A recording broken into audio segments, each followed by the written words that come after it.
दोस्तों नमस्कार, आप देख रहे हैं क्राउड न्यूज़। मोदी इकोनॉमिक की रेटिंग में मोदी गवर्नमेंट का कहना है हम $5 ट्रिलियन इकोनॉमी 2028 तक बनाएंगे। कॉस्मोमिनिस्ट और एपीआई के राष्ट्रीय अध्यक्ष धीमान विजय मानकर साहब ने कहा है कम पढ़ा लिखा प्रधानमंत्री अब उनकी उम्र नहीं रही। ऐसा कहते हुए विजय मानकर ने मोदी से पूछा सवाल, अगर आपको 2028 में $5 ट्रिलियन इकोनॉमी बनाना है, अभी आप $3.5 ट्रिलियन इकोनॉमी हैं, 5% of GDP Indian should go. पहले ये बात आप बताएं कितना % ग्रोथ रेट लगेगा, क्या आपको ग्रोथ रेट अचीव कर पाएंगे? विजय मानकर का पहला सवाल, आने वाले 5 सालों में क्या आप कंटिन्यूस अचीव कर पाएंगे? विजय मानकर ने बताई इसके मानक। अगर रियलिटी में अगर प्रधानमंत्री बात करेंगे तो मानकर समझने ज़्यादा अच्छा रहेगा। अनपढ़ जैसी बातें बोलना हंसी आती है। सर, अभी जो इकोनॉमिक्स में चल रहा है, मूडीज ने जो रेटिंग दी है, तो मोदी गवर्नमेंट का कहना है कि हम $5 ट्रिलियन इकोनॉमी 2028 तक बनाएंगे। एपीआई का इसके ऊपर कैसा देखना है?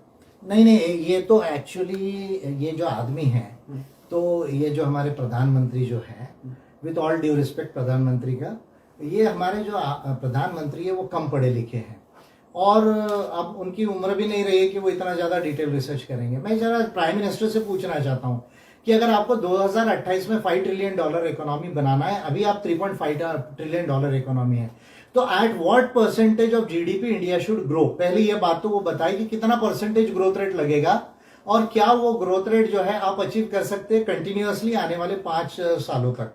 ये पहला सवाल जो है वो मैं पूछना चाहूंगा।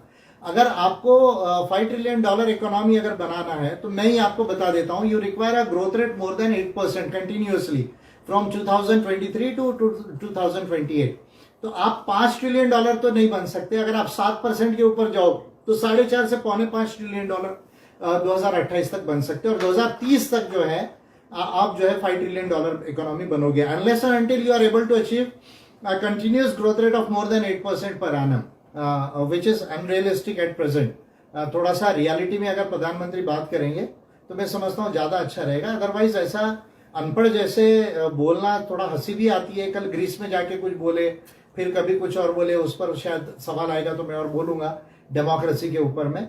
तो प्राइम मिनिस्टर को ये सूट नहीं करता, यानी बार बार जो है ऐसा अज्ञानता से बोलना, तो बड़ी हंसी आती है कभी कभी कि देश के प्रधानमंत्री इतने अज्ञानी है हमारे। तो जरा थोड़ा सुधार करें मोदी जी तो अच्छा रहेगा इसमें। सर, ये डेवलप इंडिया के लिए पर कैपिटा इनकम कितनी होनी चाहिए? देखिए, डेवलप्ड इंडिया 2047 ये बात बोली जा रही है। फिर मैं कहूंगा प्राइम मिनिस्टर से आप आंकड़ा डिक्लेयर कर दीजिए, केवल बोलिए मत कि हम प्रगत भारत बनाने वाले हैं। आपके पास में तो फिनेंस मिनिस्ट्री है, स्टैटिस्टिकल डिपार्टमेंट है, एनएसओ है और तथाकथित आपके बीजेपी में बहुत विद्वान लोग हैं, पीछे आरएसएस में भी कुछ लोग हैं। तो आप एक काम कर लीजिए ना, जरा जो है आप आंकड़ा डिक्लेयर कर लीजिए कि 2047 में आप अगर डेवलप्ड इंडिया की बात कर रहे हैं तो उसका जीडीपी कितना होगा, कितना $1 ट्रिलियन का जीडीपी चाहिए और पर कैपिटा इनकम जो है कितना होना चाहिए, आप डिक्लेयर कर दीजिए पहले। और अगर आप डिक्लेयर नहीं कर सकते तो विजय मानकर यहाँ बैठा हुआ है, विजय मानकर तो आपकी भरी सभा में जो है वो निकालने वाला है। अभी 3 स्टेट में इलेक्शन आ ही रहे, छत्तीसगढ़, मध्य प्रदेश और राजस्थान में, तेलंगाना में भी लिमिटेड अगर है तो वहां पे भी देखेंगे।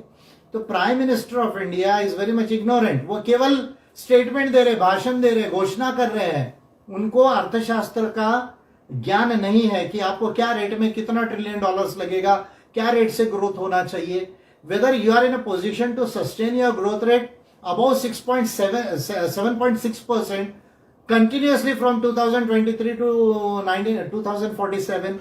That is the first precondition which is required to achieve the per capita income of $22,000 per capita income of $22,000.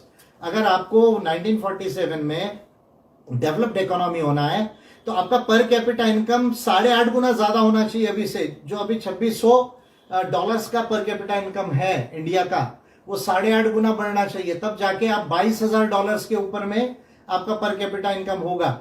तो आपको कितना $1 ट्रिलियन इकोनॉमी उस समय में लगेगी? कम से कम ये कैलकुलेशन ये प्रधानमंत्री को कोई पढ़ा है, कोई इकोनॉमिस्ट जो है इतने सारे बैठे इंडिया में, कोई ये प्रधानमंत्री को पढ़ा है कि इस तरह के झूठे झूठे घोषणा करना और देश को गुमराह करना, पब्लिक को गुमराह करना, ये जो है वो पॉसिबल नहीं। और दूसरी बात, अगर आप $22,000 को अगर आप पर कैपिटा इनकम अचीव भी कर लेंगे, फिर भी इकोनॉमिक इनइक्वालिटी जब तक रहेगी, जब तक कि ह्यूमन डेवलपमेंट इंडेक्स आपका जो है वो कंप्लीट नहीं होगा, यानी सबको रोजगार, सबको शिक्षा, सबको स्वास्थ्य, सबको सामाजिक सुरक्षा, ये जो तमाम चीजें जब तक अचीव नहीं होगी, तब तक कि अगर इकोनॉमिक इनइक्वालिटी रहेगी, जो अभी 10% लोगों के पास लगभग 77% इनकम और वेल्थ है इंडिया का, अगर ये पोजीशन रहेगा तो भी आप जो है वो डेवलप्ड कंट्री नहीं बन पाएंगे।